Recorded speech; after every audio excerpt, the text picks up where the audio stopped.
Hello everyone, मैं रत्नेश शर्मा आप सभी का यूट्यूब चैनल क्लासरूम हब पर स्वागत करता हूं। आज प्रैक्टिस क्लास की क्लास नंबर 6 है। इस प्रैक्टिस क्लास के अंदर आज मैं एक पर्टिकुलर चैप्टर मेंसुरेशन यानी कि क्षेत्रमिति की आपकी प्रैक्टिस करवाऊंगा, जो कहीं ना कहीं आपके आने वाले सीजीएल और सीएचएसएल एग्ज़ाम्स के लिए हेल्पफुल होंगे। अगर आपने लास्ट सीजीएल के अगर पेपर देखे हैं तो आपको ये बात अच्छे से पता होगी कि इस चैप्टर से प्रीलिम्स में ज़्यादा अच्छे क्वेश्चंस नहीं बनते हैं, मेंस के अंदर अच्छे लेवल के क्वेश्चन बनते हैं। तो आज के क्लास में मैं उन्हीं एग्ज़ाम ओरिएंटेड क्वेश्चन पर फोकस करते हुए आपकी प्रैक्टिस करवाने वाला हूं। अभी हम उन क्वेश्चंस को स्किप करेंगे जो कहीं ना कहीं मेंस के लिए बने हैं, जैसे कि एक कॉन यानी कि शंकु के अंदर कोई दूसरा फिगर फिट कर दिया गया या किसी चीज़ को घुमा दिया गया। रोटेशन वाले क्वेश्चन प्रीलिम्स एग्जाम में नहीं बनते हैं। जो स्टूडेंट मुझसे कहीं ना कहीं ऑफलाइन क्लासेस में जुड़े हैं उन्हें तो ये बात पता होती है कि मेंसुरेशन एक बहुत अच्छे लेवल पर मैं ख़त्म करता हूँ, जो कहीं ना कहीं मेंस के एग्ज़ाम को ध्यान में रखते हुए पढ़ाता हूँ। अभी उन चीज़ों को अपन स्किप करेंगे। प्रीलिम्स एग्जाम में किस तरीके से क्वेश्चंस बनते हैं या आपकी जो तैयारी हो चुकी है उसके अंदर कहीं ना कहीं कॉन्फिडेंस लाने का ये वाली क्लास अच्छे से काम करेगी। देखो बच्चों, मैं चाहता हूं कि मैं आपको जब क्वेश्चंस कराऊं उससे पहले कहीं ना कहीं मेंसुरेशन के जो भी बेसिक फॉर्मूलाज हैं वो मैं आपके साथ डिस्कस कर लूँ। सारे फॉर्मूले तो कहीं ना कहीं डिस्कस नहीं हो पाएंगे कि एक फिगर के अंदर दूसरा फिगर रख दिया गया या और ज़्यादा कंस्ट्रक्शन कर दिया गया तो क्या क्या बनेगा, लेकिन बेसिक फॉर्मूले जो होते हैं जिनसे ज़्यादातर क्वेश्चन बनते हैं वो मैं आपके साथ डिस्कस कर लेता हूँ। 5 मिनट लगेगी, सारे के सारे मेंसुरेशन के फॉर्मूले अपने डिस्कस हो जाएंगे। जल्दी से आप इन्हें देख लो। ट्राइंगल का एरिया आपके पास में पता होता है 1/2 बेस इंटू हाइट होता है। ट्राइंगल का एरिया हीरोज फॉर्मूला से S S minus A S minus B S minus C अपने पास में होता है। एस का मतलब सेमी पेरीमीटर अर्ध परिमाप होता है त्रिभुज का। अगर माध्यिका दे दी है ट्राइंगल के अंदर और फिर एरिया पूछा जाता है तो 4/3 S S minus M1 S minus M2 S minus M3 होता है। और यहाँ एस का मतलब M1 M2 M3/2 होता है। एक ट्राइंगल के अंदर मैक्सिमम साइज का वर्ग बना दिया गया। एक ट्राइंगल के अंदर बड़ा सा बड़ा क्या बना दिया, वर्ग बना दिया। तो बताओ उस वर्ग की भुजा क्या होगी। तो हमेशा ध्यान रखना बेस इंटू हाइट अपॉन में बेस प्लस हाइट, यानी जिस बेस पर बनाया गया है बेस इंटू में हाइट अपॉन में क्या होता है बेस प्लस हाइट। अगर एक ट्राइंगल के अंदर की तरफ सर्कल बना दिया तो उसकी रेडियस होती है r बराबर डेल अपॉन में s। बाहर बना दिया तो होता है ABC अपॉन में 4 डेल। डेल का मतलब त्रिभुज का क्षेत्रफल होता है, s का मतलब सेमी पेरीमीटर होता है, यानी a plus B plus C/2 होता है। अगर बात करो आप आइसोसेलेस ट्राइंगल की, समद्वि बाहु त्रिभुज की, कौन से की, आइसोसेलेस यानी समद्वि बाहु त्रिभुज की, जिसकी 2 भुजाएं बराबर होती है तीसरी अलग होती है। उसकी हाइट निकालने का फॉर्मूला ये होता है। एरिया निकालने का फॉर्मूला ध्यान रखना, क्वेश्चन यहीं से बन सकता है कि b/4 अंडर रूट में 4a² माइनस b²। यहाँ पर b वो साइड है जो दोनों से अलग है। अरे हाँ, और भी बहुत सारी चीज़ें होती है लेकिन बेसिक चीज़ें अभी आप इतना ही ध्यान रखो। राइट एंगल ट्राइंगल समकोण त्रिभुज के अंदर एक एंगल 90 डिग्री का, एरिया आपको पता होता ही है। अगर इसके अंदर की तरफ सर्कल बना दोगे तो रेडियस हो जाएगी बेस प्लस परपेंडिकुलर माइनस हाइपोटेनस/2, आधार प्लस लंब माइनस कर्ण बटे में 2। बाहर की तरफ अगर आपने सर्कल बना दिया तो उसकी रेडियस होती है कर्ण बटे में 2। अगर बच्चों राइट एंगल ट्राइंगल में हाइपोटेनस पर बड़ा सा बड़ा आपने क्या बना दिया, स्क्वायर बना दिया, तो उस स्क्वायर की साइड होती है ABC अपॉन में A² प्लस B² प्लस का AB। अगर आप यहाँ पर बनाओगे तब तो बेस इंटू परपेंडिकुलर अपॉन में बेस प्लस परपेंडिकुलर हो जाएगा, लेकिन हाइपोटेनस पर बनाओगे तो उसकी भुजा ये होगी। और भी बहुत सारी चीज़ें होती है कि अपने पास में यहाँ सेमी सर्कल बना दो, यहाँ सेमी सर्कल बना दो, यहाँ बना दो, अपने पास में यहाँ सर्कल रख दो। बहुत सारी चीज़ें होती हैं, वो सारी चीज़ें तो रिवाइज करना अभी पॉसिबल नहीं है। बेसिक प्रॉपर्टीज़ जो होती है वो मैं आपके साथ डिस्कस कर रहा हूँ। ये सारी बातें हैं इक्विलेटरल ट्राइंगल की, यानी कि समबाहु त्रिभुज की। समबाहु ये है आइसोसेलेस ट्राइंगल यानी कि समद्वि बाहु बात, ठीक है, जिसकी सारी की सारी भुजाएं क्या होती है, इक्वल होती है। एरिया का फॉर्मूला होता है √3/4a²। एरिया का फॉर्मूला होता है बच्चों h² अपॉन में √3, यहाँ से भी आप निकाल सकते हो। इसकी जो हाइट होती है वो √3/2 अपने पास में साइड होती है। समबाहु त्रिभुज में अंदर की तरफ सर्कल बना दोगे तो रेडियस होती है a अपॉन में 2√3, बाहर बनाओगे तो a अपॉन में √3। इक्विलेटरल ट्राइंगल में अंदर की तरफ कोई पॉइंट है जहां से तीनों भुजाओं पर, तीनों साइड्स पर परपेंडिकुलर डालोगे P1 P2 P3, तो हाइट होती है अपने पास में, तीनों को ऐड कर दो और एरिया अपने पास में निकाला जा सकता है अगर साइड पता चल गई तो। अगर P1 P2 P3 पता है तो साइड होती है 2/√3 P1 P2 P3 आपके पास में। बच्चों इस तरीके से ये निकाला जा सकता है। अपने पास ये नॉर्मल ट्राइंगल की बात हो रही है, कोई पर्टिकुलर ट्राइंगल की बात नहीं हो रही। जब दो भुजा और उनके बीच का कोण दिया होता है तो एरिया निकालते हैं हम 1/2 AB sin थीटा। ये A ये B, तो ये वाली साइड C हो गई। तो बताओ ये वाला एंगल दिया होगा तो कैसे निकालोगे? 1/2 A इंटू में C आपके पास ये वाला एंगल, 1/2 B इंटू में C ये वाला एंगल। अगर मान लो दो भुजा एक कोण की जगह एक तो साइड दे दे और दो एंगल दे दे तो फिर कैसे निकालोगे? तो बच्चों एक भुजा मान लो ए दे दी, दो एंगल आपके पास कुछ भी दे दिए। अब दो एंगल देगा तो तीसरा एंगल तो पता चल ही जाएगा। तो एरिया होता है 1/2 A स्क्वायर, जो साइड दी हुई है उसका square, sine B into sine C upon में साइन A। जो भुजा दी हुई है, जैसे A दिया हुआ है तो साइन A, B दिया होता तो साइन B होता, C दिया हुआ होता तो C स्क्वायर और साइन C आ जाता और बाकी के दोनों यहाँ हो जाते। यहाँ पर कहीं ना कहीं मैंने बेसिक जो फॉर्मूलाज होते हैं ट्राइंगल के वो मैंने रिवाइज करवाए हैं नेक्स्ट बोर्ड पर, और मैं आपको रिवाइज करा देता हूँ, देखो उन्हें भी जल्दी से। देखो इस बोर्ड पर मैं सर्कल और कुछ क्वाड्रिलेटर के फॉर्मूलेज आपके साथ फटाफट डिस्कस कर लेता हूं, फिर क्वेश्चंस करेंगे। सर्कल का एरिया πr² 2πr आप सभी लोग जानते हो, लेकिन बच्चों इसके साथ साथ आपको ये टेबल भी पता होनी चाहिए कि जब रेडियस 7, 14, 21, 28, 35, 42 होती है तो एरिया आपके पास क्या होता है, ये डायरेक्ट याद होना चाहिए। 154, 616, 1386, 24, 64, 38, 50, 55, 44। एरिया ऑफ सेक्टर यानी त्रिज्य खंड का क्षेत्रफल क्या होगा? त्रिज्य खंड तो जानते होंगे आप, एग्जाम दे रहे हो तो आपके पास में ये त्रिज्य खंड, इसका एरिया होता है πr² अपॉन 360 इंटू में थीटा। ये कब लगाओगे? जब r और थीटा आपको दिया हो, जब आपको रेडियस दी हुई हो और एंगल दिया हो थीटा। एक फॉर्मूला और होता है हाफ RL, जब r और l यानी चाप की लंबाई, r दे दे आपको और ये चाप की लंबाई आपको दे दे और पूछे त्रिज्य खंड का क्षेत्रफल क्या होगा। बच्चों इसी तरह एरिया ऑफ सेक्टर भी होता है, लेकिन अभी मैंने उस चीज़ को स्किप किया है। और उसके बाद सेमी सर्कल का एरिया होता है πr²/2। सरकमफेरेंस यानी परिधि होती है, ये तो हो जाएगा आपके पास πr और आपके पास हो जाएगा ये 2r, ये r 2r हो जाएगा। एक सेमी सर्कल के अंदर बड़ा सा बड़ा ट्राइंगल बनाओगे तो उसका एरिया क्या होता है? r²। अपने पास में दो सर्कल है, आपके पास में कॉन्सेंट्रिक सर्कल है, तो बताओ बीच वाले पार्ट का क्षेत्रफल क्या होगा? बाहर वाले में से अंदर वाला हटा दिया गया। अगर तीन सर्कल सेम रेडियस के हैं, एक दूसरे से सटा कर रख दिए गए, तो बीच वाले पार्ट का क्षेत्रफल क्या होता है? कुछ बच्चों ने ये याद रखा होगा, वरना डायरेक्ट याद रखा करो, 0.16 r²। चार सर्कल जब सेम रेडियस के एक दूसरे से सटा कर रख दिए गए तो बीच वाले पार्ट का क्षेत्रफल, कुछ बच्चों ने ये याद रखा होगा, डायरेक्ट याद रखा करो, 6/7 r²। अब बच्चों यहाँ सर्कल बना दोगे तो क्या होगा, बाहर सर्कल बना दोगे तो क्या होगा, वो सारी चीज़ें अभी फ़िलहाल स्किप करी गई है क्योंकि बेसिक फॉर्मूला ही मैं आपके साथ अभी डिस्कस कर रहा हूँ।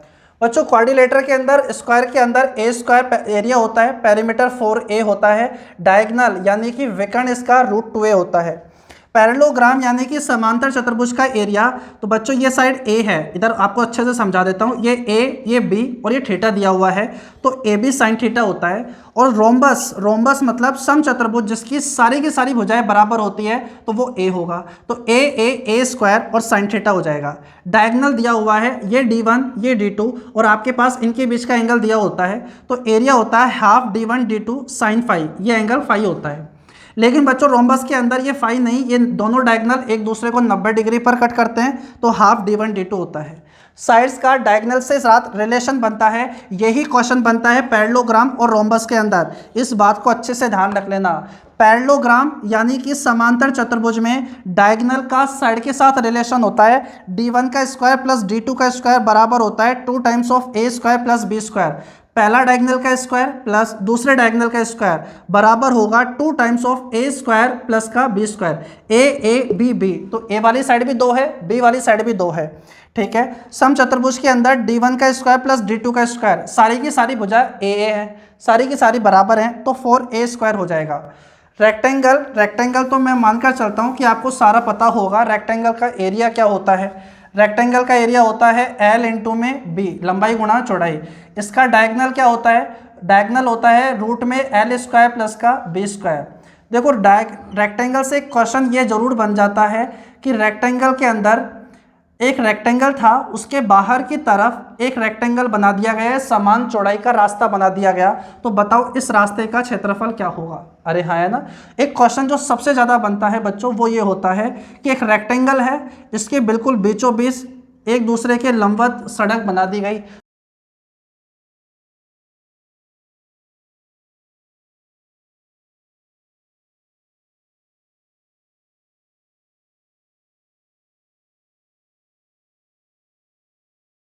नेक्स्ट बोर्ड पर मैं आपको कुछ 3D के फॉर्मूले भी आपको लिखवा देता हूं, ताकि फिर आप क्वेश्चंस फटाफट देख लोगे। बच्चों ये थोड़ी सी कोशिश है कि बेसिक फॉर्मूलाज तो मैं कम से कम आपके साथ डिस्कस कर लूं। अगर इन्हें पूरा डिस्कस करने बैठ गया तो बच्चों कहीं ना कहीं अगर बात की जाए स्क्वायर की, तो ऑफलाइन क्लासेस के अंदर 2 से ढाई लेक्चर लग जाते हैं स्क्वायर को कंप्लीट पढ़ाने में, और अभी तो मैंने जैसे 15 सेकंड के अंदर मैंने बेसिक चीज़ें डिस्कस कर ली हैं। अरे हाँ, है ना, वो चीज़ें डिस्कस कर ली जो कहीं ना कहीं आपको पता थी, नहीं तो यही चीज़ें हैं जो ज़्यादातर आपको ज़रूरत पड़ेगी। ठीक है, देखो 3D के बेसिक फॉर्मूलाज हैं 3D के अंदर, वो मैं आपको फटाफट रिवाइज करा देता हूँ। एक ऐसा 3D फिगर जिसका बेस और टॉप, जमीन और छत अगर सेम होती है, तो बच्चों CSA, TSA और वॉल्यूम। CSA मतलब वक्र पृष्ठीय क्षेत्रफल जो होता है, पेरीमीटर ऑफ बेस यानी आधार का परिमाप इंटू में ऊंचाई, टोटल सरफेस एरिया यानी संपूर्ण पृष्ठीय क्षेत्रफल होता है, CSA यानी वक्र पृष्ठीय क्षेत्रफल जो आपने निकाला है वो, प्लस टॉप और बॉटम यानी जमीन का क्षेत्रफल और छत का क्षेत्रफल भी जोड़ दिया जाता है कर्व्ड सरफेस एरिया के अंदर। वॉल्यूम जो होता है वो एरिया ऑफ बेस यानी आधार का क्षेत्रफल इंटू में ऊंचाई होती है। ये कब लगेगा, जब बेस और टॉप आपके पास क्या होगा, सेम। बच्चों ये बात कर रहा हूं मैं आपके पास में सिलेंडर की यानी कि बेलन की। बेलन का जो CSA होता है आपके पास में वो होता है 2πRH, TSA होता है 2πr+h यानी संपूर्ण पृष्ठीय क्षेत्रफल, वॉल्यूम होता है πr²h, और डायगोनल जो होता है बच्चों वो देखो ऐसे पूछा तो नहीं जाएगा, लेकिन फिर भी कभी पूछ ले तो आपके पास में ये हो गया डायगोनल, तो ये आपके पास हो गई 2r यानी डायमीटर, व्यास भी बोल सकते हो, ये हो गई इसकी h, तो 2r का स्क्वायर प्लस h का स्क्वायर, इस तरीके से डायगोनल। ये आपके पास में है क्यूब, क्यूब मतलब घन आपके पास में, जिसका आपके पास में LS है यानी कि पार्श्व पृष्ठीय क्षेत्रफल जो हो जाएगा वो हो जाएगा 4a², संपूर्ण पृष्ठीय क्षेत्रफल 6a², वॉल्यूम यानी आयतन हो जाएगा a³, और डायगोनल होता है √3a। स्क्वायर का डायगोनल होता है √2a और क्यूब का डायगोनल होता है √3a। यह आपके पास में है बच्चों क्यूबॉइड यानी कि घनाभ, इसका आपके पास LSA होता है ये, TSA होता है ये 2 टाइम्स LB/BH/HL का सम, वॉल्यूम का फॉर्मूला होता है L/B/H, और डायगोनल का फॉर्मूला होता है आपके पास में ये √ में L² + B² + H²। ये है आपके पास में कौन यानी कि शंकु आपके पास में, ये आपके पास R होती है, ये H और ये L, तो इसका कर्व्ड सरफेस एरिया होता है πRL, टोटल सरफेस एरिया होता है πr+L, वॉल्यूम होता है 1/3 πr²h, और डायगोनल इसका कुछ नहीं होता। यह है आपके पास में स्पेयर यानी कि गोला, गोले का जो CSA होता है वो 4πr², TSA भी 4πr² होता है, वॉल्यूम 4/3 πr³ होता है, डायगोनल कुछ नहीं होता। ये है आपके पास हेमी स्पेयर अर्धगोला, CSA ये होता है, TSA के अंदर ऊपर भी आपके पास में सर्कल बन जाता है तो 3πr² हो जाता है, वॉल्यूम होता है 2/3 πr³, डायगोनल कुछ नहीं होता। अरे हाँ, है ना। अभी देखो बेसिक चीज़ें ही हैं, वरना सिलेंडर के अंदर बहुत सारी चीज़ें होती है, शंकु के अंदर तो बहुत सारे क्वेश्चन बनते हैं, बहुत अच्छे अच्छे लेवल के बनते हैं क्वेश्चन। अभी फिलहाल हम उन चीज़ों को स्किप कर रहे हैं। ठीक है, देखो अब पहला क्वेश्चन क्या होगा। अब पेन और पेपर लेकर अच्छे से तैयार हो जाओ और कोशिश करो जो क्वेश्चन आपके पास में आएंगे उन्हें सॉल्व करने की।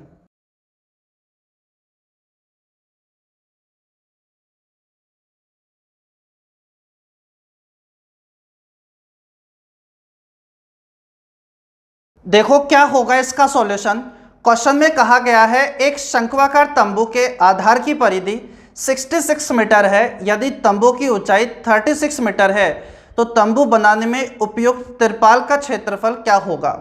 तो बच्चों क्वेश्चन आपके पास में कौन का है, यानी कि शंकु का है, जिसमें आपसे कहा गया है कि जो बेस आपके पास सरकमफेरेंस है, आधार की जो परिधि है आपके पास 66 मीटर है, तो मुझे बताओ रेडियस क्या होगी। देखो मैंने आपको लास्ट क्लास में भी समझाया था कि रेडियस अपने पास में जब 7 होती है तो अपने पास में जो सरकमफेरेंस होती है बच्चों वो 44 होती है। अरे हाँ है ना।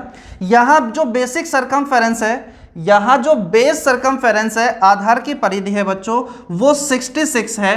तो बताओ त्रिज्या क्या होगी।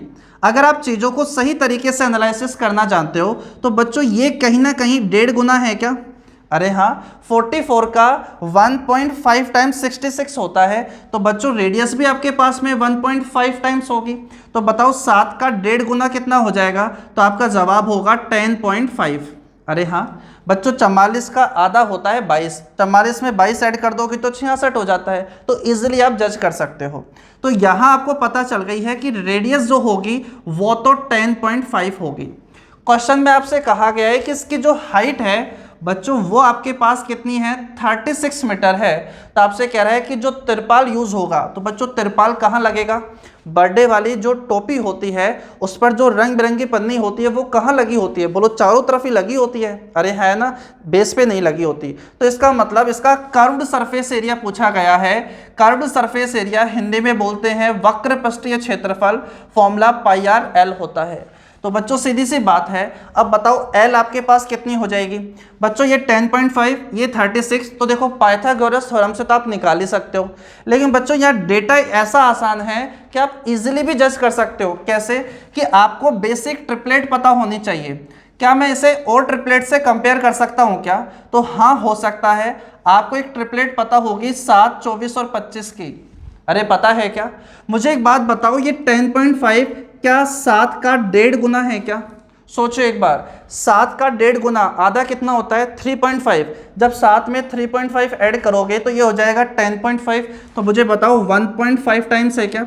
बोलो 24 का आधा होता है कितना 12, जब ऐड करोगे तो 36 हो जाएगा। बोलो ये भी 1.5 गुना है। अरे हाँ। तो बच्चों सीधी सी बात है, हाइपोटेनस भी आपके पास में क्या होगी 1.5 गुना होगी। तो बताओ 25 का आधा क्या होता है 12.5, जब आप ऐड कर दोगे तो क्या हाइपोटेनस 37.5 आ जाएगी क्या।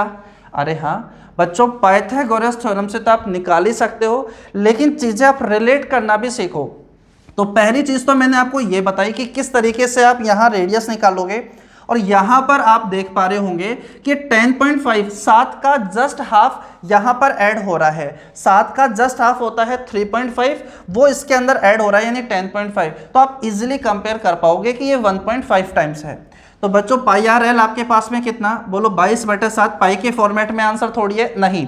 तो बच्चों r आपके पास में 10.5 पता चल गई है।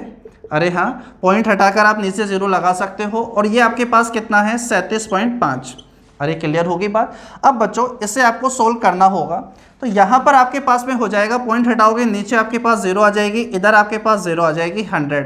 5 से काटी दोगे इसे 2 बार और ये हो जाएगा 21 बार, ये हो जाएगा 2 बार। 5 7 35, 5 हम 25 आपके पास में आ जाएगा। 2 से कट जाएगा कितनी बार 11 बार। अब बच्चों सीधी सी बात है 7 से कट जाएगा 3 बार। अब 11 को जब 75 से मल्टीप्लाई करोगे 5 7 12 और 8 25 आ जाएगा। उसको आप 3 से मल्टीप्लाई करके 2 का भाग दे दोगे, क्या इतना तो हो ही जाएगा क्या। 25 3 75, 8 3 24। इसका जब हाफ करोगे तो मुझे बताओ क्या ए ऑप्शन आपके क्वेश्चन का फाइनल आंसर हो जाएगा क्या। अरे है ना, ये हो जाएगा आपके पास कितना 1237.5।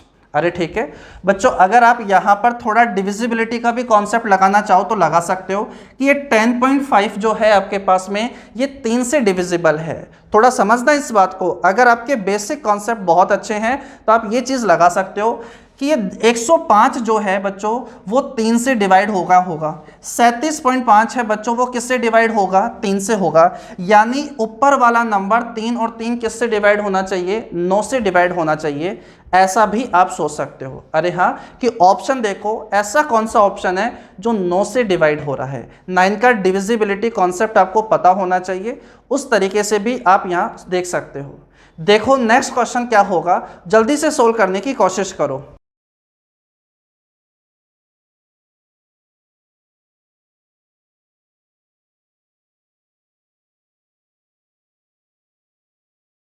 देखो क्या होगा इसका सॉल्यूशन। क्वेश्चन में कहा गया है एक घनाभाकार टैंक के 3 एडजेसेंट साइड आसन भुजाओं का क्षेत्रफल 3 metre square, 12 metre square and 16 metre square है। टैंक की क्षमता लीटर में आपसे पूछी गई है कितनी होगी। देखो बच्चों, एडजेसेंट साइड्स का मतलब है ये L है, ये B है और ये H होता है। ये आपके पास क्यूबॉइड है यानी घनाभ है LBH। तो इसका मतलब है एडजेसेंट साइड का मतलब L इंटू बी आपके पास दिया हुआ है, B इंटू H आपको दिया हुआ है, H इंटू L आपको दिया हुआ है। एडजेसेंट साइड का मतलब इस तरीके से होगा कि L इंटू बी आपको दिया हुआ है, B इंटू H आपको दिया हुआ है, H इंटू L आपको दिया हुआ है। इनका मल्टीप्लिकेशन दिया हुआ है। तो आपसे कह रहा है टैंक की क्षमता क्या होगी कि इसके अंदर कितने लीटर पानी स्टोर हो सकता है। तो बच्चों it's depend on its volume, तो वो इसके वॉल्यूम यानी आयतन पर डिपेंड करता है। तो बच्चों आयतन का फॉर्मूला तो आपको पता होना चाहिए, L into B into H होता है, L into B into H. लेकिन जो वैल्यू आपको दी हुई है जब आप इन्हें मल्टीप्लाई करोगे तो L भी 2 बार, B भी 2 बार, H भी आपके पास क्या आएगा 2 बार। यानी आप ऐसा कह सकते हो कि जो साइड आपको दी हुई है A1 into A2 into A3 equal to आपके पास V स्क्वायर हो जाएगा। A1 A2 A3 मतलब adjacent sides 1, adjacent side 2, adjacent side 3, वो आपके पास जब मल्टीप्लाई करोगे तो वॉल्यूम स्क्वायर आपके पास बनेगा। बच्चों यहाँ पर यही तो दिया हुआ था, कितना कितना 3, ये आपके पास 12 और ये आपके पास 16। ये एडजेसेंट साइड थी। जब आप इन्हें मल्टीप्लाई करोगे तो L 2 बार, B square H square, LBS तो वॉल्यूम होता है, ये बात तो आपको पता ही होगी। अरे हाँ, तो इन्हें जब आप मल्टीप्लाई करोगे तो 3 इंटू 12 इंटू 16 और बच्चों अपने पास में V स्क्वायर आएगा। तो बताओ V का मान आपके पास कितना आ जाएगा, बोलो स्क्वायर रूट ले लो यहाँ से, ठीक है। तो इसका मतलब होता है 4 इंटू में 3, तो 4 से 2 बाहर आ जाएगा, 3 से 3 बाहर आ जाएगा और यहाँ से 4 बाहर आ जाएगा। तो 4 3 12 और 12 को 2 से गुणा करोगे तो 24, यानी वॉल्यूम आ गया है आपके पास में 24 m3। मीटर में चल रही है यूनिट, तो वॉल्यूम आ गया है 24 मीटर क्यूब। क्वेश्चन में जो आपसे आंसर पूछा गया है वो टैंक की क्षमता लीटर में पूछी गई है। ये बात मैंने आपको पहले ही समझा दी थी कि आपके पास में कि 1 लीटर जो होता है वो आपके पास वो 1000 सेंटीमीटर क्यूब होता है। या आप ऐसा कह सकते हो कि 1 लीटर जो होता है वो 10 की पावर -3 आपके पास में मीटर क्यूब होता है। इस बात का मतलब है 1 लीटर बराबर होता है 1000, 1/1000 मीटर क्यूब। तो मुझे बताओ 1 मीटर क्यूब में कितने लीटर हो जाएंगे, बोलो 1000 इधर चल जाएगा। तो 1000 लीटर बराबर होता है बच्चों 1 मीटर क्यूब के। आंसर आपके पास कितना आया है 24 मीटर क्यूब, इसका वॉल्यूम आया है। तो बताओ 1 मीटर क्यूब इतना होता है तो 24 मीटर क्यूब कितना हो जाएगा, तो 24,000 बच्चों लीटर आपके क्वेश्चन का आंसर हो जाएगा। कि दी गई जो एडजेसेंट साइड्स थी वहां से इस क्यूबॉइड के अंदर 24,000 लीटर पानी स्टोर किया जा सकता है। तो ये बात आपको अच्छे से समझ में आ गई होगी। मैंने आपसे कहा था ना पहले भी कि इनसे क्वेश्चन आते हैं। तो बच्चों एक क्वेश्चन यहाँ पर आ गया है। वैसे याद करो एक बहुत ही अच्छा क्वेश्चन मैंने आपको लास्ट क्लास में भी करवाया था। लास्ट क्लास का जो पहला क्वेश्चन था कि एक ट्राइंगल का एरिया आपको दिया हुआ था और 2 साइड आपको दी हुई थी, तो उसका पेरीमीटर क्या होगा। अगर वहाँ पॉसिबिलिटी राइट एंगल ट्राइंगल की नहीं होती तो अच्छा क्वेश्चन होता है। बच्चों वो क्वेश्चन ज़रूर आप अच्छे से करके जाना, वो बहुत इंपॉर्टेंट क्वेश्चन होता है एग्जाम के हिसाब से, ठीक है। देखो अभी आप नेक्स्ट क्वेश्चन क्या होगा।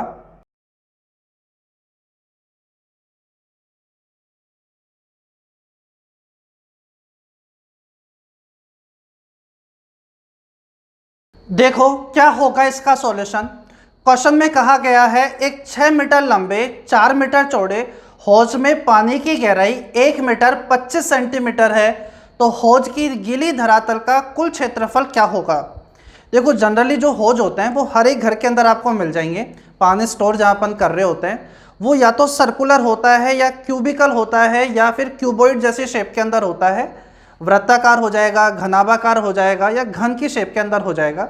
अभी यहाँ पर लेंथ अलग है, ब्रेड्थ अलग है और उसकी हाइट है, यानी अपन मानकर चलेंगे कि जो आपके पास हौज है वो क्यूबॉइड शेप के अंदर है, जिसकी लेंथ यानी लंबाई बताई गई है 6 मीटर और इसकी जो चौड़ाई बताई गई है वो 4 मीटर की है। और बताया गया है कि जो पानी का लेवल है वो 1 मीटर 25 सेंटीमीटर तक है। तो मैं ये मानकर चलता हूँ कि पानी यहाँ तक भरा हुआ है। ये कितना है 1.25 आपके पास है मीटर। यानी पानी का लेवल यहाँ तक है, तो फिर आपसे कहा गया है कि हौज की जो गीली धरातल होगी उसका क्षेत्रफल क्या होगा। देखो बिल्कुल बेसिक क्वेश्चन होगा, प्रैक्टिकली आप समझ सकते हो कि मानकर चलो कि आप अपने रूम के अंदर खड़े हो और नी तक यानी घुटनों तक पानी भरा हुआ है, ठीक है। अब मैं आपसे कहना चाहूँ कि बताओ कितना हिस्सा है जो पानी से कवर हो रखा है।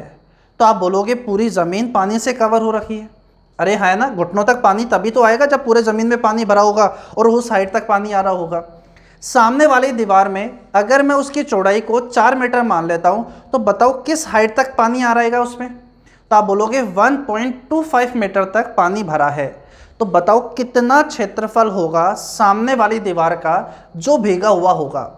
अच्छे से समझना है तो आप ऐसे मानकर चलो कि पानी आपने खाली कर दिया, तो बताओ सामने वाली दीवार पर कहीं ना कहीं जितना पानी भरा हुआ था उसकी वाटर इमेज बन जाएगी क्या, कहीं ना कहीं एक रेक्टेंगल, एक आयत जैसा फिगर सामने वाली दीवार पर बन जाएगा।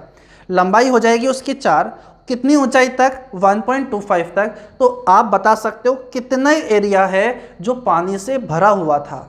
अरे हाँ ना, तो बच्चों सीधी सी बात है, इस हौज का अगर आपको निकालना है कितना हिस्सा पानी से भरा हुआ था, तो आप बोलोगे सबसे पहले बेस यानी ज़मीन जो हो जाएगा आपके पास 6 × 4 करके। अरे हाँ, सामने वाली दीवार की बात करोगे तो लंबाई आपकी 4 हो गई, ऊंचाई कितनी हो गई 1.25। तो सामने वाली दीवार पर कितना हिस्सा था जो पानी से भीगा हुआ था, तो 4 × 1.25।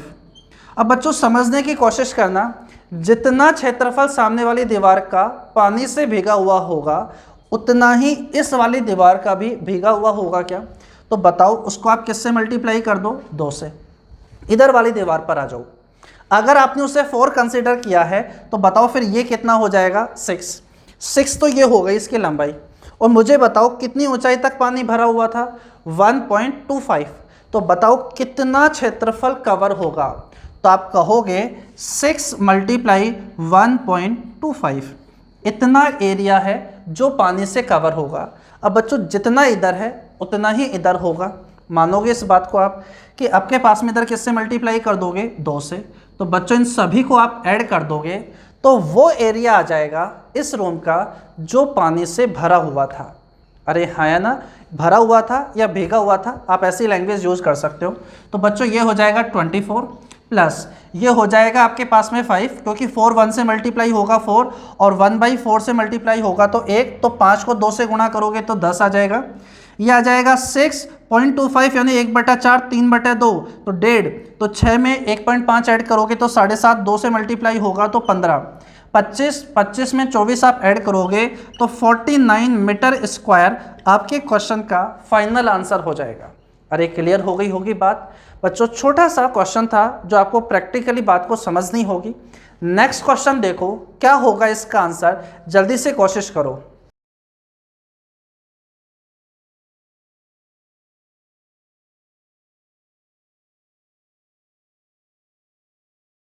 देखो क्या होगा इसका सॉल्यूशन।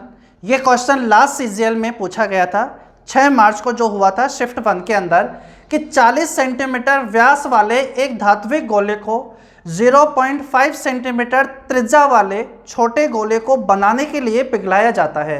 तो ऐसे कितनी छोटी गेंदों को बनाया जा सकता है, ये आपसे पूछा गया है। देखो गलाकर पिघलाकर एक दूसरे फिगर में कन्वर्ट कर दिया, ये एक ही क्वेश्चन नहीं पूछा गया था, ऐसे अलग अलग शिफ्ट में बहुत सारे क्वेश्चन पूछे गए हैं।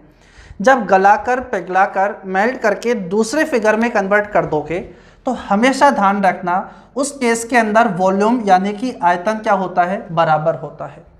बच्चों अगर आपने इस क्वेश्चन की प्रैक्टिस बहुत अच्छे से की है तो आप इजीली इस क्वेश्चन को ऐसे कर लोगे कि पहली वाली जो बॉल है, गेंद है, उसका जो रेडियस होगी वो 20 हो जाएगी।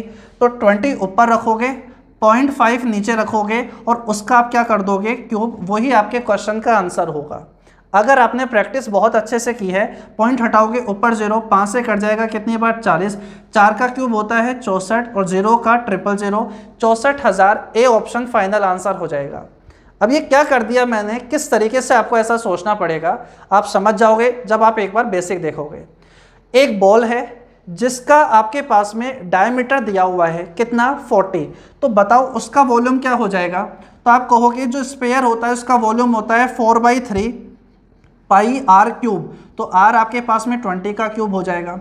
अब यहाँ पर एक स्पेयर से दूसरा स्पेयर ही बन रहा है, लेकिन वो दूसरा स्पेयर छोटा होगा। अब पूछा गया है कि जो छोटे होंगे स्पेयर वो कितने बनाए जा सकते हैं, कितनी बॉल बनाई जा सकती हैं। तो मुझे बताओ, दूसरा फिगर भी स्पेयर ही है यानी गोला है, उसका वॉल्यूम भी 4/3 पाई आपके पास में आर क्यूब होगा और उसकी रेडियस है 0.5 अपने पास में क्यूब। तो उस बॉल का वॉल्यूम हो जाएगा जो अब आप बनाने वाले हो। ये एक बॉल का वॉल्यूम है, तो बताओ कितनी बॉल बनाओगे, n, ताकि आपके पास में ये पूरा का पूरा वॉल्यूम कवर हो जाए।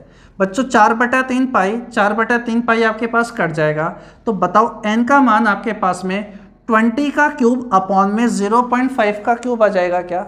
अरे हाँ है ना। इसी तरीके से आपको डायरेक्ट करना है, 20 का क्यूब अपॉन में 0.5 का क्यूब, इसका भी क्यूब इसका भी क्यूब, तो कंबाइंड क्यूब कर दोगे तो आपके पास आ जाएगा कि ऐसे हम 64,000 बॉल बना सकते हैं। अरे क्लियर है। ऐसा ही एक सेम क्वेश्चन मैं आपको सिलेंडर के अंदर भी करवाता हूँ, बेलन के अंदर भी पूछा गया था। जल्दी से आप उसे सोल्व करने की कोशिश करो।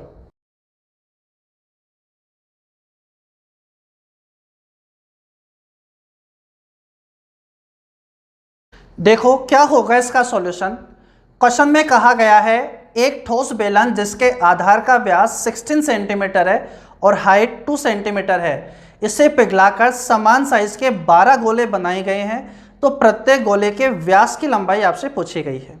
तो देखो यहाँ पर भी गलाकर पिघलाकर दूसरे फिगर में कन्वर्ट कर दिया गया, तो वॉल्यूम बराबर होगा। लेकिन एक तरफ तो आपके पास क्या है, सिलेंडर यानी कि बेलन, और दूसरी तरफ आपके पास क्या है, स्पेयर यानी कि गोला। अब बच्चों क्वेश्चन में कहा गया है इसका डायमीटर आपको दिया हुआ है, व्यास, तो बताओ बेलन का जो वॉल्यूम होता है वो क्या होता है, पाई आपके पास r²h। इस एक गोले का वॉल्यूम क्या होगा, तो 4/3 पाई आपके पास में r क्यूब, स्मॉल r से इसको रिप्रेजेंट कर दिया तो ये कैपिटल R क्यूब हो जाएगा। ये तो एक गोले का है, आपको कितने बनाने हैं, 12 गोले, तो 12 से मल्टीप्लाई कर दो और दोनों क्या हो जाएंगे, इक्वल। बच्चों पाई से पाई कट जाएगा और ये कट जाएगा 4 टाइम्स। यहाँ सिलेंडर की जो रेडियस है बताओ वो कितनी होगी, डायमीटर 16 है तो रेडियस हो गई 8, तो 8 × 8, हाइट कितनी है आपके पास में 2, इक्वल टू आपके पास में ये हो जाएगा 16 R क्यूब। ठीक है, तो बच्चों 16 ये आपके पास में कट जाएगा। अरे हाँ, तो बताओ R का मान आपके पास कितना आ गया है, 2। लेकिन बच्चों रेडियस नहीं पूछी गई थी, इस स्पेयर का आपसे डायमीटर यानी व्यास पूछा गया था। तो बताओ प्रत्येक गोले का जो डायमीटर होगा, व्यास होगा, क्या 4 सेंटीमीटर है यूनिट या मीटर है, सेंटीमीटर, तो 4 सेंटीमीटर आपके क्वेश्चन का फाइनल आंसर हो जाएगा। तो अब ये वाली बात आपकी अच्छे से क्लियर हो गई होगी। नेक्स्ट क्वेश्चन देखो और जल्दी से उसे भी सोल्व करने की कोशिश करो।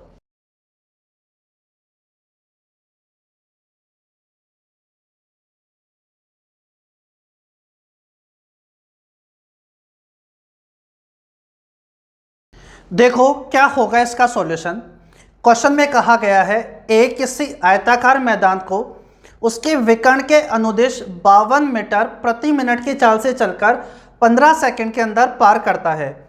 बी इस खेत को उसकी भुजाओं के अनुदिश 68 मीटर प्रति मिनट की चाल से चलकर उतने ही समय में पार करता है। तो बताइए खेत का क्षेत्रफल क्या होगा। देखो ये रेक्टेंगल के क्वेश्चंस कई बार अगर बनेंगे तो वो इसी तरीके से फॉर्म करेगा क्वेश्चन को, कि आपसे कहा गया जैसे मान लो ये ए पॉइंट है आपके पास में, ए किसी आयताकार मैदान को उसके विकर्ण के अनुदिश यानी ए यहाँ पर खड़ा था और इस रेक्टेंगल पर है वो डायगोनल्स के अलोंग चलता है, यहाँ से चलना स्टार्ट करता है विकर्ण के अनुदिश। तो कहा गया है 52 मीटर पर मिनट की चाल से चलता है और 15 सेकंड के अंदर, 15 सेकंड ही है ना, 15 सेकंड के अंदर वो यहाँ पहुँच जाता है। तो बताओ उसके द्वारा कवर की गई डिस्टेंस कितनी होगी, आप ये निकाल सकते हो, यानी आप यहाँ से लेकर यहाँ तक की डिस्टेंस निकाल सकते हो। 52 मीटर पर मिनट की स्पीड से टाइम लिया है उसने 15 सेकंड, तो बताओ अपने पास में डिस्टेंस कितनी आ जाएगी। तो बोलोगे आप 52, इसे मिनट में चेंज कर दो, तो 15/60, 1/4, तो ये आ जाएगा 13। यानी उसने जब वो डायगोनल्स के अलोंग आता है तो वो 13 मीटर की डिस्टेंस कवर करेगा। और क्वेश्चन में कहा गया तथा बी इस खेत की भुजाओं के अनुदिश 68 मीटर पर मिनट की चाल से चलकर उतने ही समय में पार करता है। बी जो चलता है वो भुजाओं के अनुदिश चलता है, यानी वो या तो यहाँ से इधर जाते हुए यहाँ पहुँचेगा या फिर इधर से यहाँ जाएगा फिर यहाँ से यहाँ जाएगा। किधर से भी ले लो, रेक्टेंगल है आपके पास में, तो बच्चों आप इधर से इधर लेकर चलते हो तो वह 68 मीटर पर सेकंड की स्पीड से आता था, ठीक है, साइड्स के अलोंग, और टाइम कितना लेता था, वही 15 सेकंड। तो बताओ कितनी डिस्टेंस कवर करेगा, तो 68 इंटू 15 सेकेंड का मतलब वही 1/4, तो आप इसे काटोगे तो आपके पास आ जाएगा 17 मीटर। यानी जब वो भुजाओं के अकॉर्डिंग आएगा, अलोंग आएगा, तो वो 17 मीटर की डिस्टेंस ट्रेवल करेगा।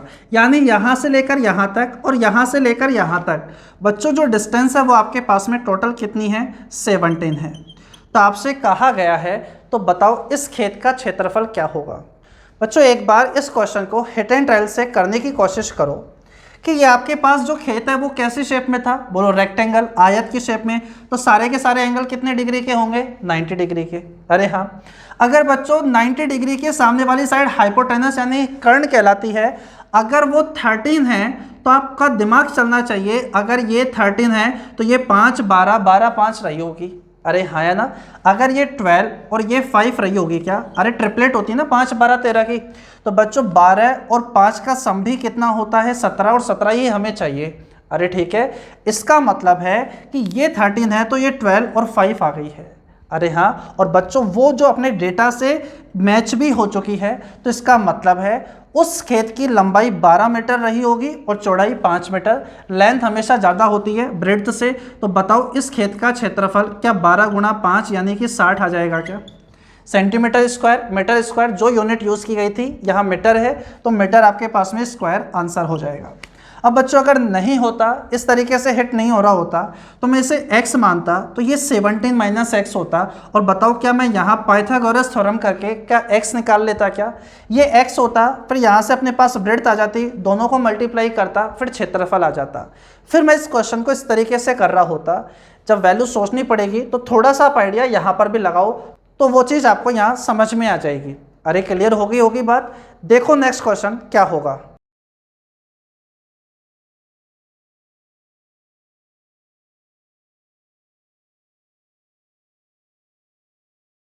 देखो क्या होगा इसका सॉल्यूशन।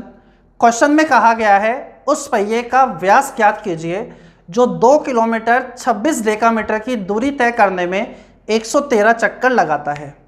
देखो हमेशा एक बात ध्यान रखना, सड़क पर अगर मान लो कोई भी गाड़ी चल रही है और ये उसका व्हील है यानी पहिया है, तो इस पहिए के द्वारा एक चक्कर में चली गई दूरी क्या होगी। देखो एक चक्कर चलेगा और मान लो ये पहिया यहाँ पर आ जाता है, तो ये एक चक्कर में चली गई दूरी हो गई। तो हमेशा ध्यान रखना ये चीज़ डिपेंड करती है उसके सरकमफेरेंस पर यानी परिधि पर। अगर पहिया आपके पास छोटा होगा तो एक चक्कर में चली गई दूरी इतनी होगी, पहिया थोड़ा सा बड़ा होगा तो चली गई दूरी इतनी होगी। अगर मान लो अपने पास में पहिया इतना बड़ा होगा तो एक चक्कर में चली गई दूरी आपके पास में क्या हो जाएगी, ज़्यादा हो जाएगी।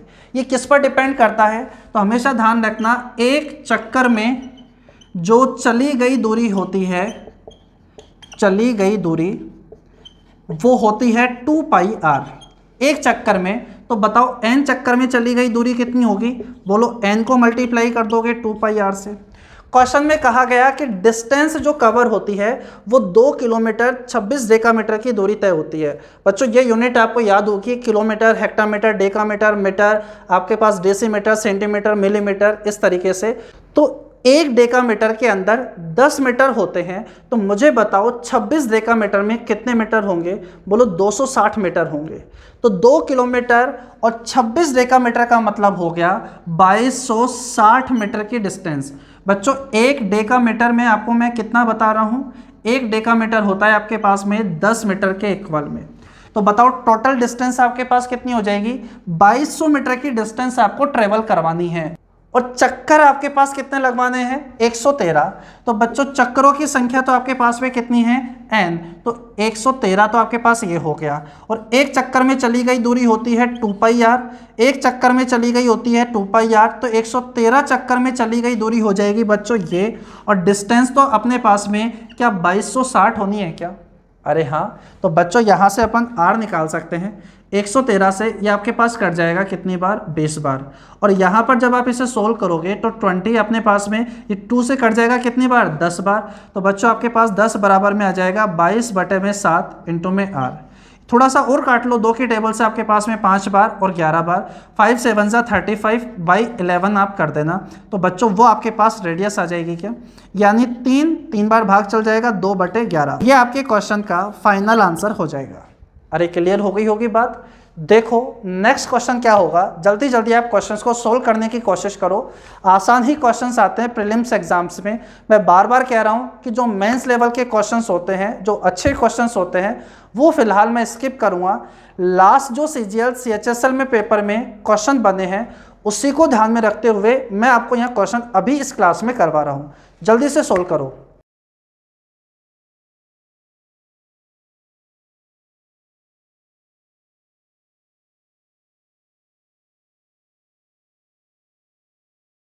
देखो क्या होगा इसका सॉल्यूशन। क्वेश्चन में कहा गया है 10 सेंटीमीटर, 5 सेंटीमीटर, 2 सेंटीमीटर माप वाले लकड़ी के एक घनाभाकार टुकड़े में से 7 सेंटीमीटर ऊंचाई और आधार त्रिज्या 1 सेंटीमीटर वाला एक शंकु काटा जाता है। तो बताइए नष्ट हुई लकड़ी का प्रतिशत कितना होगा। देखो आपके पास में एक घनाभाकार टुकड़ा था, इसमें से क्या कर लिया गया, एक शंकु काट लिया गया। ठीक है, अब आपसे कहा गया है कि जो लकड़ी है वो वेस्ट हो गई, उसका परसेंटेज आपसे पूछा गया है। अब आप मुझे एक बात बताओ, कंप्लीट का वॉल्यूम, क्या इस घनाभ का वॉल्यूम आप निकाल सकते हो क्या। बोलो निकाला जा सकता है। उसकी साइड्स दी हुई है 10 5 2। अगर 10 गुणा 5 गुणा 2 कर दूंगा तो बोलो पता चल जाएगा कि ये क्यूबॉइड का वॉल्यूम है। पूरे का वॉल्यूम आ गया। इसमें से यूज कितना होगा, बोलो उतना ही यूज होगा जितना इस कॉन यानी कि शंकु का वॉल्यूम है वो होगा 1/3 आपके पास में πr²h। अरे हाँ बच्चों, इतना आपके पास में यूज हो जाएगा। और यहाँ पर इसकी रेडियस और हाइट दी हुई थी कि रेडियस तो 1 है और हाइट आपके पास कितनी है, 7 सेंटीमीटर। यूनिट अपने पास हर एक जगह सेम ही है सेंटीमीटर के अंदर। तो बताओ बच्चों कितना हिस्सा यूज हो जाएगा। तो आप कहोगे 1/3, पाई अपने पास में 22/7, आर आपके पास में 1 इंटू में 1, एच का मतलब आपके पास 7 है। इतना हिस्सा यूज हो गया कितने में से, 10 गुणा 5 गुणा 2। ये आपके पास टोटल है। टोटल हमेशा नीचे आता है। इनटू आप क्या कर दोगे बच्चों, 100। तो आप यहाँ पे कह दोगे 100 से 100 कट जाएगा, 7 से 7 आपके पास कट जाएगा, यानी 22/3। इतना परसेंटेज तो यूज हो चुका है। इतना परसेंटेज तो यूज हो चुका है। तो बताओ कितना परसेंटेज वेस्ट हो जाएगा। क्या ये तो कैलकुलेट हो जाएगा क्या, बताओ। यहाँ पर जब आप डिवाइड करोगे तो 7 3 21 आपके पास में और 1/3 आपके पास में बन जाएगा, यानी इतना परसेंटेज तो यूज हो गया। अरे हाँ, अपने आप में हर चीज़ 100% होती है, तो 100% में से इतना तो यूज हो गया। तो बताओ वेस्ट कितना होगा। और ऐसे आपको फ्रैक्शन सब्ट्रैक्ट करना आना चाहिए। 100 में से 7 नहीं 8 सब्ट्रैक्ट करोगे, एक बढ़ाकर, तो आपके पास आ जाएगा 92। इन दोनों के बीच कितने का डिफरेंस है, 2 का, बटे में 3। इतना परसेंटेज है वो क्या हो जाएगा, वेस्ट। नेक्स्ट क्वेश्चन पर देखो क्या होगा उसका आंसर।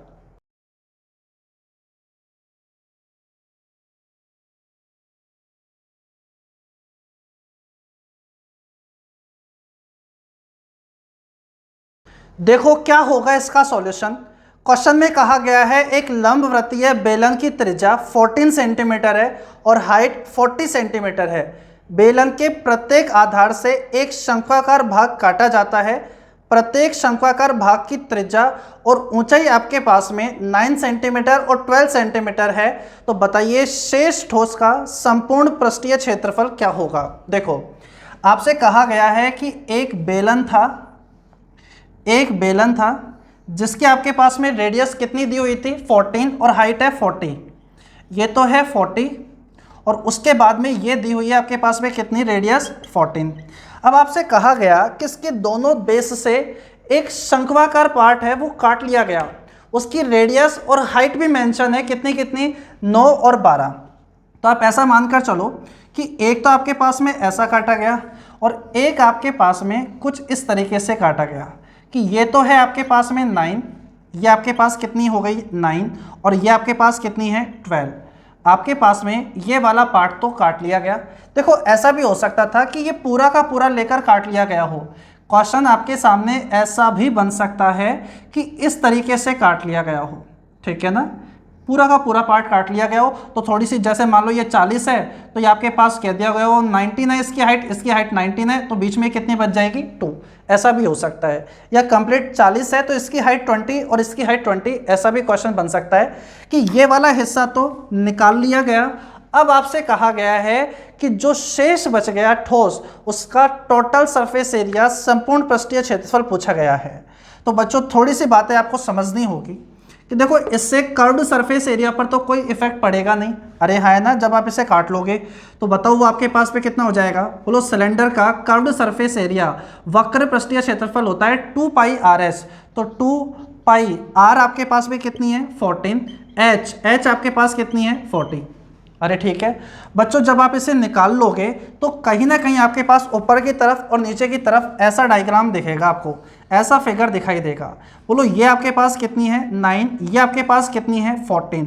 तो मुझे बताओ क्या ये वाला पार्ट निकाला जा सकता है क्या? बोलो निकाला जा सकता है। बोलो कैसे? पाई आपके पास में 14 का स्क्वायर माइनस 9 का स्क्वायर, ठीक है।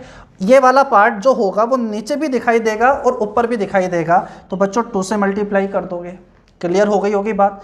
लेकिन बच्चों सीधी सी बात ये समझो, अब ये वाला हिस्सा जब निकल गया है तो यहाँ खोखला हो गया है। ये है शंकु, तो शंकु का ये वाला पार्ट निकल गया, तो बताओ यहाँ इसका क्षेत्रफल कितना हो जाएगा जो निकल गया। उसके बाद फॉर्मूला होता है कर्व सरफेस एरिया, पाई आर एल, तो 9 12 है तो बताओ ये 15 हो जाएगी। तो बताओ इसका curve surface area pi R L कितना हो जाएगा। बोलो पाई आर आपके पास कितना है 9, एल आपके पास कितना है 15। और बच्चों जितना इधर की तरफ एरिया होगा उतना ही ऊपर की तरफ एरिया होगा, क्योंकि होल तो ऊपर की तरफ से भी हुआ है, तो 2 से मल्टीप्लाई कर दोगे। तो बस इन सभी को आपको क्या करना होगा, ऐड करना होगा। बच्चों समझने की कोशिश करना। देखो कर्व सरफेस एरिया का मतलब होता है कि चारों तरफ अपन को पेंट करना है, ठीक है ना। बेस और टॉप आपके पास में छोड़ दिया जाता है। टोटल सरफेस एरिया के अंदर सब कुछ कंसिडर करना होता है, यानी उस फिगर को चारों तरफ घुमा फिरा कर देखो, जो भी चीज़ आपको दिखाई दे रही है वो टोटल सरफेस एरिया होगा। तो बच्चों जब आप इस फिगर को चारों तरफ से देखोगे तो आपको क्या दिखाई देगा, तो इस तरीके से आप समझोगे कि ये चारों का चारों पार्ट आपको दिखाई देगा। अरे हाँ है ना। और जब आप ऊपर से देखोगे, जब आप इस फिगर को ऐसे ऊपर से देखोगे तो इस तरीके से तो आपको ये ऊपर का सरफेस दिखेगा और यहाँ पर आपको होल दिखाई देगा, कौन जैसा, शंकु जैसा। अरे हाँ है ना। ऐसा ही ऊपर से, ऐसा ही आपके पास नीचे से दिखाई देगा। तो बताओ उसका क्षेत्रफल तो ये हो गया जितना वो डिप में है। उसके बाद में ये ऊपर वाले सरफेस का और नीचे वाले सरफेस का क्षेत्रफल आ जाएगा। बच्चों इन सभी को आप ऐड तो आप कर ही लोगे। 14 चौक 56, 56 को 2 तो आपके पास आ जाएगा 1120 पाई। अरे हाँ। तो बच्चों आपके पास ये कितना हो जाएगा 135, 135 का जब आप डबल करोगे तो 270 पाई आपके पास ये हो जाएगा। प्लस आपके पास में ये हो जाएगा 196, 81 अपने पास में, और डबल करोगे तो आपके पास आ जाएगा 230 पाई। तो ये हो जाएगा आपके पास 500 पाई। 500 पाई आपके पास जब इसके अंदर ऐड हो जाएगा तो मुझे बताओ कहीं ना कहीं ए ऑप्शन आपके फाइनल आंसर हो जाएगा क्या? 1620 पाई आपके क्वेश्चन का फाइनल आंसर हो जाएगा, ए ऑप्शन। बच्चों ऐसे क्वेश्चंस जरूर आप ध्यान रखना किस तरीके से क्वेश्चन बन सकते हैं। एक क्वेश्चन और आपके पास यहाँ बनाया जा सकता है, वो आप खुद बनाने की कोशिश करना कि यहाँ पर 2 कटोरी काट ली गई, यानी कि अपने पास में हेमीस्फेयर यानी कि अर्धगोला, आपके पास में यहाँ पर भी 2 आपके पास हेमीस्फेयर काट लिया गया। आपके पास अगर बेलन की आपके पास में रेडियस 14 है और इसके पास में जो हेमीस्फेयर है उसका डायमीटर आप मान लो 7, तो आपके पास इसका डायमीटर 7, इसका डायमीटर 7, तो बताओ इसका टी ऐसे आपके पास में कितना होगा। जब आपके पास में ये पूरा क्लास खत्म हो जाएगी उसके बाद मैं चाहूँगा कि आप इस क्वेश्चन को सोल्व करना और कमेंट बॉक्स के अंदर जरूर आंसर बताना, मैं बताऊँगा फिर फाइनल आंसर इसका क्या होगा। अरे ठीक है, जल्दी से देखो नेक्स्ट क्वेश्चन।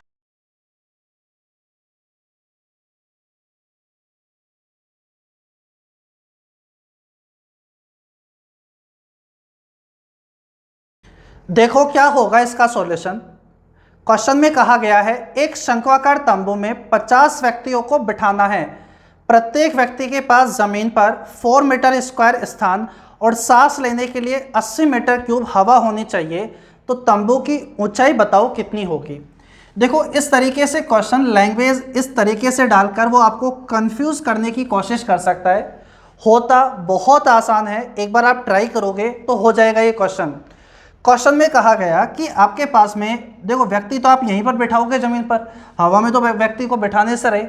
आपसे कहा गया है कि एक व्यक्ति को ज़मीन पर 4 मीटर स्क्वायर स्थान चाहिए बैठने के लिए और हवा के लिए उसे कितनी जगह चाहिए 80 मीटर क्यूब। अब बच्चों यहाँ पर जो स्पेस चाहिए उससे 80 मीटर क्यूब का स्पेस चाहिए हवा लेने के लिए और व्यक्ति कितने हैं 50। तो मुझे बताओ टोटल आपको कितना स्पेस चाहिए, यानी टोटल आपको कितना वॉल्यूम चाहिए वो आप निकाल सकते हो क्या। तो वॉल्यूम आपके पास में हो जाएगा कितना 50 व्यक्ति है और हर एक व्यक्ति को इतना जगह चाहिए हवा लेने के लिए। तो बताओ क्या ये टोटल वॉल्यूम हो जाएगा क्या, इतनी जगह आपको चाहिए ही चाहिए। अब क्वेश्चन में एक बात और कही गई थी कि हर एक व्यक्ति जब वो यहाँ बैठता है तो वो कितनी जगह कवर करता है 4 मीटर स्क्वायर। आदमी कितने हैं 50। तो मुझे एक बात बताओ 50 आदमी आपको यहाँ बिठाने हैं तो बताओ ये टोटल एरिया कितना होना चाहिए, बताओ ये पूरा ज़मीन का क्षेत्रफल कितना हो जाएगा। तो आप बोलोगे कितना पाई आपके पास में आर जो स्क्वायर होगा जो ज़मीन का क्षेत्रफल होगा बच्चों वो हो जाएगा 50 व्यक्ति है और हर एक व्यक्ति को 4 मीटर स्क्वायर की जगह चाहिए। तो पाई आर स्क्वायर होता है बेस अपने पास में, वो हो जाएगा 50 गुणा में 4। अब मुझे बताओ वॉल्यूम आपको पता है कहीं ना कहीं आपके पास शंकु का, तो बच्चों शंकु का वॉल्यूम निकाल सकते हैं हम कैसे 1/3 पाई आर स्क्वायर, वो तो हो गया 50 गुणा में 4 और एच आपको पता करनी है कि किस हाइट तक आपको जगह चाहिए।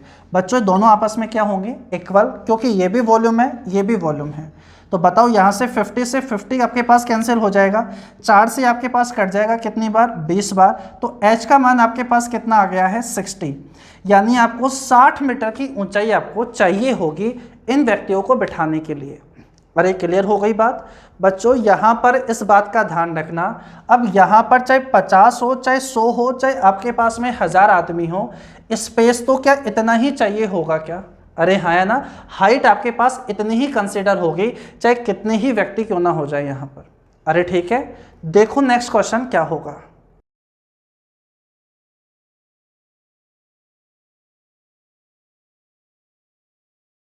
देखो क्या होगा इसका सॉल्यूशन, बहुत आसान क्वेश्चन है और सबसे ज़्यादा यही क्वेश्चन पूछे जाते हैं इसके अंदर, या फिर वो परसेंटेज के क्वेश्चन पूछे जाएंगे कि रेक्टेंगल के लेंथ में इतना चेंज कर दिया गया, ब्रेड्थ में इतना चेंज कर दिया गया तो एरिया कितना % चेंज होगा।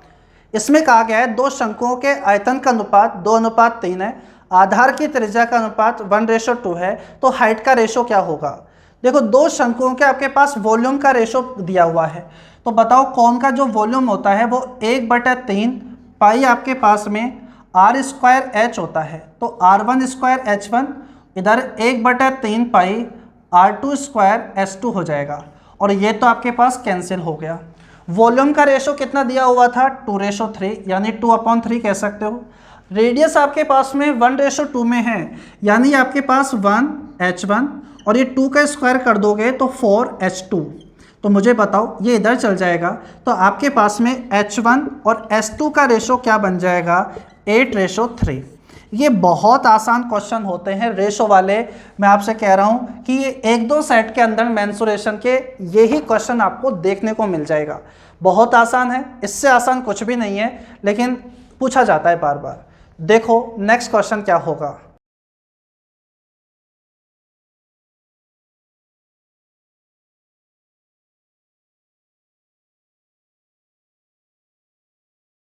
देखो इस आसान से क्वेश्चन से इस क्लास को अपन ख़त्म करते हैं। ऐसे क्वेश्चंस भी एग्जाम में आपको देखने को मिल जाएंगे। यदि एक तार को एक वर्ग के रूप में मोड़ा जाता है तो उस वर्ग का क्षेत्रफल 81 है। जब उस तार को एक अर्धवृत्ताकार आकार में मोड़ा जाता है तो अर्धवृत्त का क्षेत्रफल क्या होगा। देखो वर्ग आपके पास में जब तोड़ा मरोड़ा जाता है दूसरे फिगर में, तो मैंने आपके साथ ये बात पहले भी डिस्कस की थी कि पेरीमीटर बराबर होता है। अरे क्लियर है। अब क्वेश्चन में कहा गया है कि एक वर्ग के रूप में मोड़ा जाता है स्क्वायर फॉर्मेट में, तो उसका एरिया 81 आता है। स्क्वायर का एरिया आपके पास में 81 है, तो मुझे एक बात बताओ इसकी साइड आपके पास में कितनी हो जाएगी 9। साइड 9 हो जाएगी तो इसका पेरीमीटर आपके पास कितना हो जाएगा, बोलो 4 इंटू में आपके पास में साइड, 4 इंटू में साइड। और इसे कैसे मोड़ा जाता है, अर्धवृत्ताकार आपके पास में सेमी सर्कल में मोड़ा जाता है। तो मुझे बताओ उसका पेरीमीटर क्या हो जाएगा, बोलो कंप्लीट का तो आपके पास होता है 2 पाई आर, तो सेमी पेरीमीटर अर्धवृत्त का परिमाप हो जाएगा पाई आर, और बच्चों आपके पास में ये हो जाएगा 2r।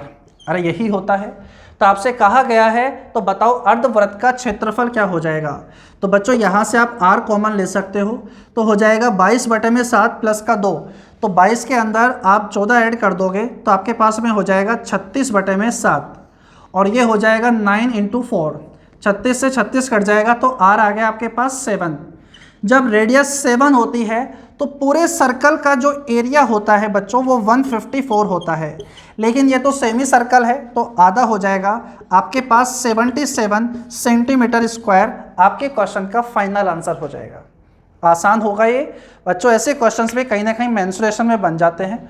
उम्मीद है ये बातें आपको बहुत अच्छे से समझ में आ गई होगी, वरना बच्चों कंप्लीट मेंसुरेशन का रिवीजन एक क्लास में कहीं ना कहीं नहीं हो सकता। अगर थ्योरी भी मैं आपको पढ़ाने लगूँ, रिवाइज भी कराने लगूँ, कंप्लीट अगर बात करी जाए तो वो भी नहीं हो पाती है। कोशिश करिए कि कहीं ना कहीं मैं वो क्वेश्चंस आपके सामने कवर कर लूँ जो बार बार रिपीट होते हैं, जो बार बार पूछे जाते हैं। अब फ्राइडे को जो क्लास होगी बच्चों वो ज्योमेट्री के ऊपर बेस्ड होगी, और ज्योमेट्री के सबसे ज़्यादा क्वेश्चंस देखने को मिले हैं जब से टीसीएस ने एग्जाम लेना शुरू किया है। तो प्रीलिम्स में मेंसुरेशन से ज़्यादा ज्योमेट्री के क्वेश्चंस आते हैं, ठीक है। तो वो सारे क्वेश्चंस जो भी आते हैं मैं आपको फ्राइडे वाली क्लास के अंदर कराऊंगा। वीडियो को लाइक और शेयर आपको ज़रूर करना है, ठीक है ना। मिलता हूं आपको फ्राइडे को, तब तक के लिए अच्छे से पढ़ाई करो, मॉक टेस्ट आप दो अच्छे से और उसे अच्छे से एनालिसिस करो। तब तक के लिए बाय।